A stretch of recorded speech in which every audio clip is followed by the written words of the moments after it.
vsem tistim, ki se še nismo videli, da se predstavim, sem Boštjan Kepler, prihajam iz Urbanističnega inštituta Republike Slovenije, kjer se ukvarjam z stanovanjsko problematiko skupaj s svojo ekipo. Sodeloval sem torej v delavnici za stanovanja in zbrali, zelo smo bili pridni, debatirali smo in zbrali veliko predlogov, ki bi jih vam zdaj rad predstavil. In sicer šli smo od državnega nivoja, predlogov in pa lokalnega nivoja, vse imamo nabrano, ker smo pač ugotovili, da je stanovanjska problematika na podeželju v srednji Sloveniji zelo veliki izziv. In sicer, kar se tiče če začnem na najvišjem nivoju, se pravi na državnem nivoju, smo ugotovili, da večkrat različni cilji različnih ministrstev, resornih ministrstev med sabo sploh niso usklajeni, da bi bilo treba med sabo bolj uskladiti, predvsem govorim o prostorskih politikah in pa o stanovanjski politiki in mogoče tudi delno kmetijski politiki. Se pravi, te zakonodaje bi bilo treba nekoliko bolj uskladiti na nivoju države oziroma ministrstev. Potem smo ugotovili, da bi bilo treba pospešiti pridobivanje gradbenih dovoljenj. Vemo, da se je zdaj sicer spremenila zakonodaja, da se bo hitreje prišlo do gradbenih dovoljenj, pa vendarle smo to še posebej izpostavili. Nekatere občine še nimajo niti sprejetih občinskih prostorskih načrtov, tudi to bi bilo treba in tudi vemo, da je v zakonu urejanja prostora 3 jasno napisano, da kdaj morajo to občine urediti, se pravi, vse mora biti to do naslednjega leta, morajo ti biti postopki izpeljani, ampak nekatere občine, kot rečeno, še vseeno nimajo. Ugotovili smo tudi, da imamo v naši regiji zelo veliko zasebnega lastniškega kapitala, se pravi hiše predvsem, ki bi jih lahko aktivirali bolj. In en od predlogov je bil tudi, da bi mogoče zmanjšali obdavčitev zdajšnjih, vem, da je 25%, če dajete najem stanovanje, morate plačati 25%. Če se bi to zmanjšalo, bi mogoče bolj spodbudili ljudi, da bi se odločali, da bi oddajali svoje nepremičnine v najem. S tem bi lahko tudi prišli, s tem bi do večjega števila stanovanj, ker smo ugotovili, da primanjkuje dejansko stanovanj. Hkrati pa bi bilo nujno potrebno zaščititi najemodajalce. Zdaj smo ugotovili, da so najemojemalci zelo zaščiteni, medtem ko najemodajalci pa so zelo veliko manj. Se pravi, poleg tega, da bi znižali davčno stopnjo, da bi spodbudili ljudi, da bi dali to na trg, in da mogoče nekateri že zdaj dajo, pa dajo na črno, če bi to znižali, bolj zaščitili najemodajalce, bi se ljudje bolj odločali za to, da bi dali stanovanja v najem in s tem bi se sprostil dejansko fond in bi ljudje lahko prišli lažje do stanovanj. Nujno bi bilo pa treba regulirati zasebni najemni trg, se pravi, regulacija, se pravi, mi vam damo, se pravi, znižamo, s tem pride več fonda v obtok, se pravi, več stanovanj, ampak hkrati bi bilo treba regulirati tudi z nekimi kapicami, dokot se lahko dejansko to, se pravi, cene gredo in hkrati pa inšpekcijski nadzor. Se pravi, kakšna stanovanja se dejansko dajejo v najem. Se pravi, ne more se vsaka stanovanja garaže, kleti preurediti, ampak bi bilo treba tukaj urediti inšpekcijski nadzor. Potem smo govorili o tem, da bi bilo treba razviti modele za aktiviranje neizkoriščanja stanovanjskega fonda. Se pravi, gre za, ugotovili smo, torej veliko je stanovanj, hiš, zgrajenih v 70-ih, 60-ih, 70-ih, 80-ih letih, ki so danes polprazne ali prazne. In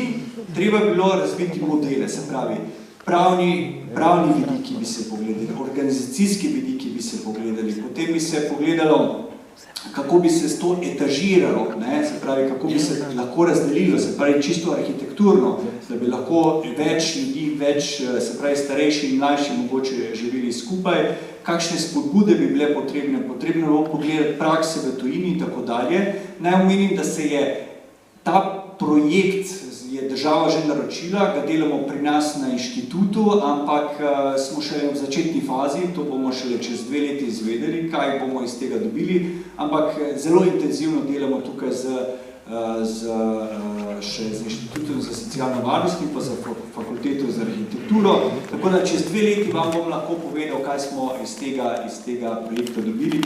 kakšne modele bi lahko razvili oziroma smo dobili za aktivacijo tega neizkoriščenega stanovanjskega fonda. Omenjene so bile stanovanjske zadruge, ki smo jih že imeli pri nas, pa smo nekako na to pozabili, tako da mlade družine, se pravi, vložijo denar, nekaj časa tam živijo, lahko se odselijo dejansko drugam, kupijo nekje novo stanovanje, se pravi, na ta način, se pravi, z nekim soinvestiranjem bi lahko prišli do večjega fonda stanovanj, ki jih primanjkuje. Potem smo pa govorili tudi o tem, da ljudje, pritiski so na osrednjo Slovenijo, prihajajo, se pravi, veliko priseljevanje je, kako bi lahko zmanjšali to priseljevanje. In sicer, če bi investirali več v družbeno infrastrukturo, komunalno infrastrukturo, okolici Ljubljane, predvsem pa ostalih krajih po Sloveniji, kar pomeni, da bi bolj razvijali ta policentrični sistem, ki smo ga že imeli nastavljenega, v 70-ih letih smo to nastavili, zdaj smo državo močno centralizirali, tako bi omogočili, da bi ljudje, ki zdaj prihajajo v osrednjo Slovenijo, ostali tam v svojih krajih, predvsem bi s tem vitalni demografski potencial ostajal tam in bi s tem tudi krepili to ustvarjalno gospodarsko okolje, ki ga z idejami razvili mladi, ki bi v svojih krajih ostali, hkrati pa bi bil manjši pritisk na osrednje slovensko regijo. Se pravi, ta razvoj policentrizma z vso infrastrukturo in tudi delovnimi mesti, slišali smo prej, Ljubljanska urbana regija ima 40% BDP-ja delovnih mest, ne, to ni v redu, treba je razpršiti podrugot tudi po Sloveniji. Tudi, če bomo to naredili, bomo tudi ohranili poselitev celotne Slovenije, kar je v današnjih časih, ko so meje ogrožene v teh zelo nepredvidljivih časih, zelo pomembno. Potem smo pa govorili še da se prebivalstvo stvara in da bi bilo treba razviti razlike oblike bivanja za starejše. Omenil je že gospod župan Srebrne vasi, obstajajo pa seveda tudi druge oblike bivanja, ki so že pri nas v Sloveniji že obstoječe, ker veste, da imamo samo do zdaj domove za starejše, se pravi institucionalno varstvo, potem so varovana stanovanja, nekatere so najemna, nekatere se prodajo, recimo pa jih je tudi ni veliko, drugo pa ni nič, drugače so pa ljudje to, koliko časa so doma, ker so zelo navezani starejši na svoje domove, bi bilo treba razviti vmesne oblike bivanja, da bi bil ta prehod, ko greš ti iz svojega domačega okolja do končno institucionalno obliko bivanja, veliko lažje, ker to je zdaj iz neke greš v skrajnosti, si doma in potem institucionalno obliko bivanja. Institucionalna oblika bivanja bi morala biti najbolj pozna oblika bivanja za stare. Imamo pa še druge gospodinjske skupnosti, ki jih v Sloveniji že imamo, pa jih ne poznamo. Imamo, recimo, lahko se namestijo starejši ljudje pri družinah na podeželju in postanejo člani teh družin, tudi to poznamo, ampak ljudje so premalo informirani in zadnja stvar, ki smo jo omenili, da bi bilo treba več informirati ljudi o stanju in stanovanjskih možnostih na občinski ravni, na lokalni ravni predvsem, bolj bi se moralo spodbujati recimo neke medsosedske, krepitev nekih medsosedskih skupnosti, kjer bi se pretakale te informacije, bi si ljudje mogoče bolj pomagali med sabo, starejši, mlajši, starejšimi in tako naprej, in se mogoče tudi promoviralo, spodbujalo sobivanje med mlajšimi in pa starejšimi. To je to. Hvala lepa.